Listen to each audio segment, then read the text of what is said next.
ยุ่นยุ่นหัวหยามันเขาแคมหัวทุกคนเพราะว่าชะดาฮะไก่ชะดาอยู่หน้าตอนนี้ชะดาคุดหัวหยาออกแล้วเนาะ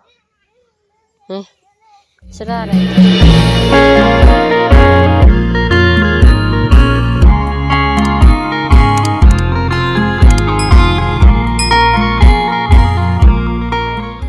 สบายดีพ่อแม่พี่น้องผมพอกับชะดาคือเก่ามือนี้พี่น้อง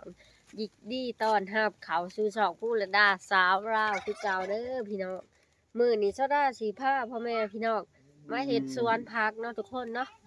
ชะดาสีเห็ดสวนผักปลูกผักปลูกหญ้ากินเองเนาะทุกคนเพราะว่ามันประหยัดงบประมาณเฮาจังสิบ่ได้ซื้อเขาเนาะเฮาสิได้ประหยัดกินประหยัดใส่เนาะทุกคนอยู่แบบพ่อเพียงนะชะดาก็สิปลูกกินเองเนาะเฮ็ดยังได้ก็เฮ็ดไปทุกคนรอบนี้ชะดาขึ้นผู้น้ำบ่เฮียงบ่ทันเนาะบ่เฮียงไปก่อน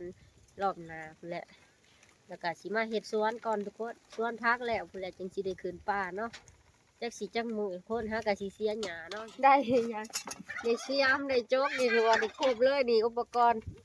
เครื่องมือ เสียหญ้าเฮ็ดคู่ใหม่แล้วก็เอาเครื่องเน่าเขาฮะไปขุดดินสิมาขุดซอยบ่ผู้คนสิเฮ็ดสวนซอยแม่ผู้ฮะตกน้ำชาได้ฮันบุแดงครบแล้วไปย่างนี่เนาะทุกคนนี่ชะดาสิปลูกพักอยู่แคบซานี่เนาะนี่เต้นผาตะนางบ่เฮียงแล้วหลอบไม่หายเนาะชะดาก็สิเป็นคนปลูกพักไว้กินไว้ย่างนี่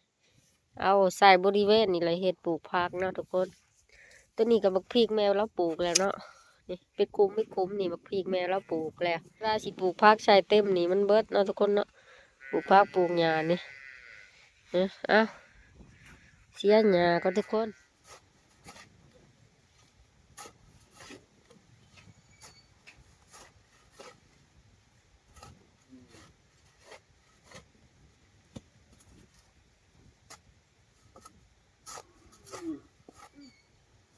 เฮ็ดเป็นคู่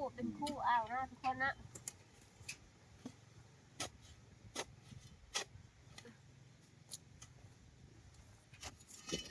มันเป็นคู่เก่าเลยที่ถ้าเฮ็ดได้อยู่แล้วทุกคน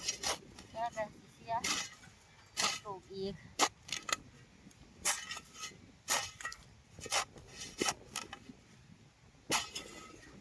บ่ได้ลงคลิป2 วันเลยพี่ซี่ลืมชะดาเพิ่นแล้วบ่จักเนาะจะพาลืมกันเด้อพ่อแม่พี่น้องเลยนะได้ก็กินหอดพี่เบิดทุกคนคือเก่าลมแห้งเด้อพี่น้อง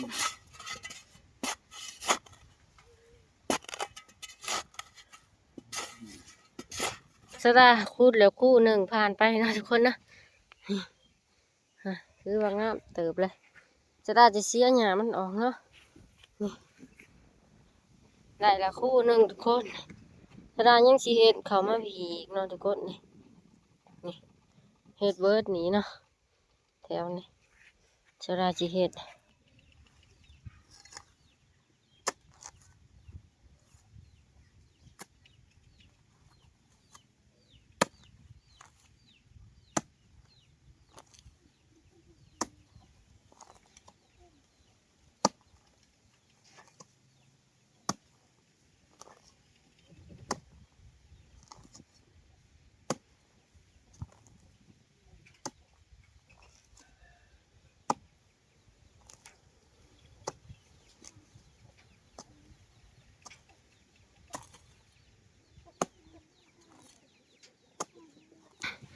ชะดาคูดเตรียมนานพักชะดาทุกคนมันสิเป็นนานพักเป็นยังอยู่บ่เนาะชะดาบ่ทันแล้วเนาะหากันเริ่มต้นมื้ออันนี้เนาะทุกคนชะดาว่าอยากเฮ็ดนานให้มันเฮ็ดนานพักฮะคือบ่ซอยบ่ขุดนานพักซอยป่าในตีลูกไผสิขุดไข่มุกบ่น้องไข่มุกบ่ฮะนานเป็นนานเนาะ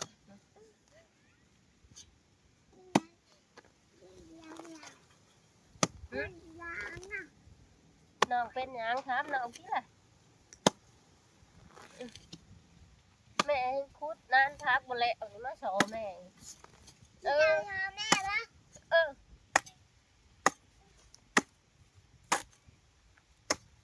เอาน้องแน่การทำสวนผักของชาวราสิเป็นจะได้เด้พี่น้องเนาะ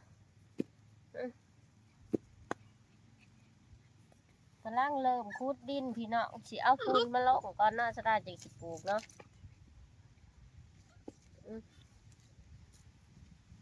ให้แม่เด็ดมันบดยังมือแรกนะทุกคนนะ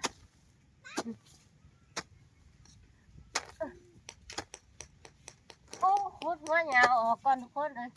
หัวหยามันใหญ่เลยค่ะมันหนาชาวราก็สิเอาก้านไก่ไว้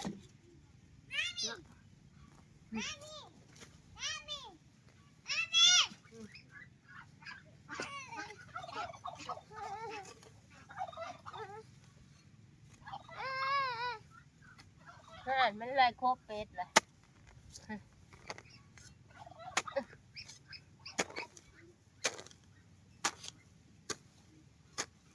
คุดหัวหยาออกก่อนทุกคนหัวหยามันลายนี่มีแต่หยาแหงมู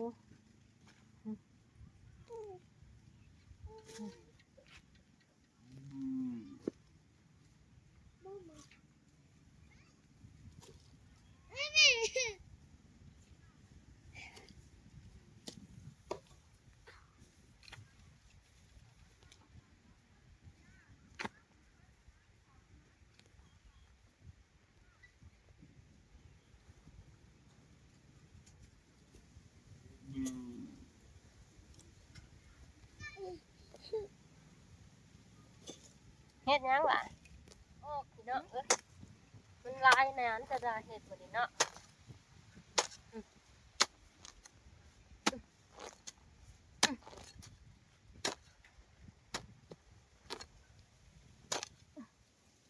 ยุ่นหัวหยามันเขาแคมหัวทุกคนเพราะว่าชะดาฮะไก่ชะดาอยู่หน้ามันหลายเนาะหยาดมันหมุนเขามากินพักชะดาเนาะชะดาสิเอาหัวหยานี่ยุ่นไปเพื่อว่าบ่ให้ไก่เขาของเฮาเอาอ้อมไว้ทุกคนหยาดเป็ดไก่มันหมุนเขากินพักเบิดเอาหัวหยาไว้แคมหัวทุกคนเพื่อชิแล้วผู้ชะดาคุดดินไว้ชะดายังสิคนขึ้นอีกหัวหยาเนาะทุกคนหลายหากระไดซองนานข้างหลังชะดานี่หากระไดซองนานทุกคนนี่ชะดากับเบิ่งข้าวคู่มือเนาะทุกคนน้ำท่วมพี่น้องชาวไทยเนาะชาวแถวหาดใหญ่นะทุกคนชะดาก็เสียใจได้ทุกคนเนาะชะดาอีต้นพ่อแม่พี่น้องที่เพิ่นประสบภัยน้ำท่วมเนาะก็รู้สึกเสียใจหลายชาวด้านเป็นกำลังใจให้พี่น้องสู่ต่อให้ผ่านวิกฤตน้ำท่วมไปได้เด้อทุกคน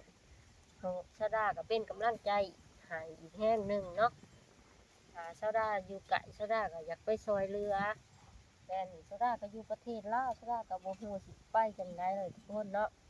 ชาวด้าก็ได้แต่ส่งแห้งใจซอยพี่น้องชาวไทยเนาะให้ผ่านวิกฤตน้ำท่วมไปได้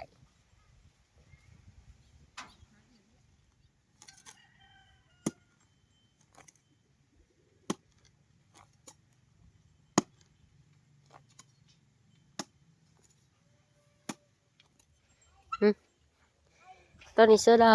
คุดหัวหญ้าออกแล้วเนาะนี่ชาวด้าได้จักอันนี่พูชาวด้าสิเตรียมปลูกผักเนาะนี่ย่างแต่บอนนะทุกคนเป็นคู่เนาะชาวด้าทันให้คุณแล้วซ้ำนี่ละนี่เนาะ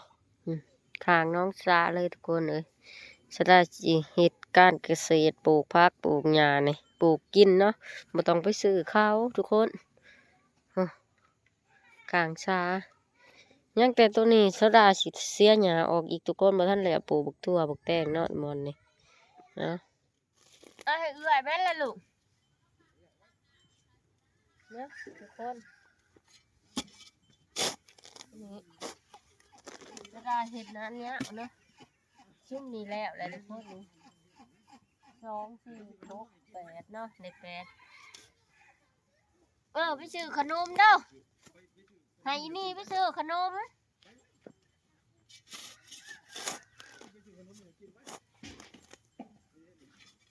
เช็ดยังไง ปลูกพัก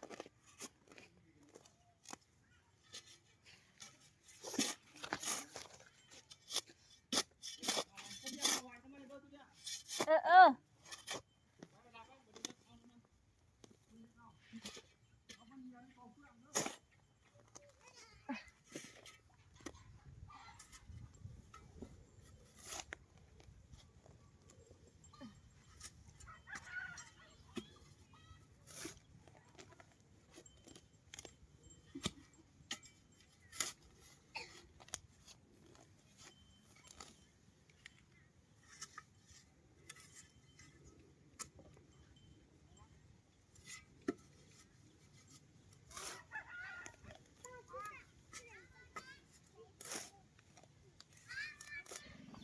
อทุกคนตอนนี้สดากับคุดดินมาได้เฮ็ดน้ำมันเรียบร้อยเลยเนาะผู้ทุกคนผู้เนาะผู้ถือว่าได้หลายเติบเนาะสดาเฮ็ดมือนี้สดาได้ซ้ำนี่ทุกคนว้าแต่แรกทุกคนสดาเฮ็ดน้ำพังแล้วเรียบร้อยเลยเนาะมือนี้เนาะนี่ได้10 ป้ายน้ำเนาะทุกคนเนาะนี่เอาเดี๋ยวคลิปสำหรับคลิปนี้สดากับชิปีด้วยซ้ำนี่ก่อนเนาะทุกคนเนาะพบพอกันใหม่คลิปวิดีโอหนาสดาสิมาปลูกผักให้พ่อแม่พี่น้องเบิ่งเนาะสูตรสดาปลูกสดาสิเฮ็ดจังใดเนาะนี่เนาะทุกคนพบพอกันใหม่วิดีโอหนาเด้ออย่าลืมกดติดตามกดแชร์กดกระดิ่งเพื่อเป็นกำลังใจให้สดาเฮ็ดคลิปต่อไปทุกคนพอกันใหม่ EP 2ปลูกผักของสดาทุกคน